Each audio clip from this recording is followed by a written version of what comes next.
lorsque j'ouvre Corel, il me propose la plupart du temps, par défaut, de créer un nouveau document. Si ce n'est pas le cas, vous allez dans Fichier, Nouveau.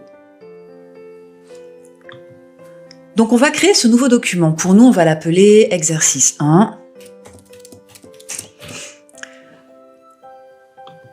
Pour bien vous rappeler ce que nous allons faire une carte carrée de 14,5 cm de côté qui va se déplier. Donc elle est fermée, elle est carrée, et ouverte, elle va être donc forcément le double.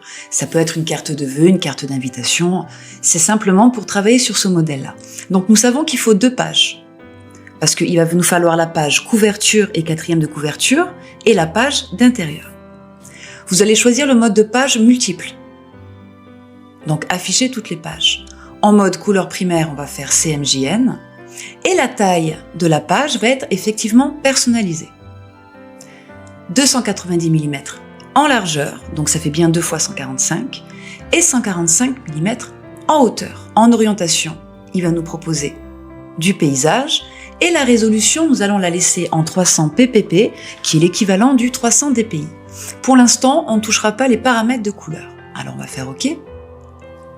Voilà, vous voyez bien que j'ai mes pages de document, donc ma première page, ma deuxième page, parce que j'ai décidé de construire un document où ma couverture et ma 4e de couverture seront sur le même plan.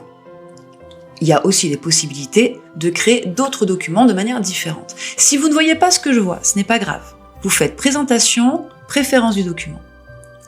Et là, vous allez dans Mise en page. Dans Mise en page, vous vérifiez bien qu'il y ait page complète qui soit activée et vous cochez page double. Si vous faites par exemple comme un livre et que vous faites OK, il va vous proposer une autre mise en page. Donc nous, ce qui nous intéresse, c'est de revenir à celle qu'on a vue tout à l'heure. Donc vous faites présentation, préférence du document, mise en page et vous cochez bien page complète avec les pages doubles. On peut revenir à la taille de la page, juste en dessus, où effectivement, il nous annonce bien qu'on a une largeur de 290 mm par une hauteur de 145, ce qui veut dire qu'à tout moment, on va pouvoir modifier. Moi, je vais faire afficher le contour de page parce que c'est toujours pratique. La résolution de rendu, on va la laisser en 300 dpi, mais on pourra la modifier ici aussi si vous en avez besoin. Et notre débordement, ce qui s'appelle zone de débordement, ça va être nos fonds perdus. Donc on va laisser à 4. Donc on va bien cocher afficher la zone de débordement. Ensuite, nous allons dans repères. Là, je vous conseille vivement de cliquer sur afficher les repères.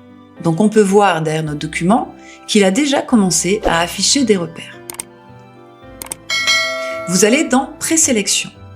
Et là, vous faites présélection définie par l'utilisateur. C'est ici que nous allons dire, par exemple, que je voudrais une marge de 12 mm de partout.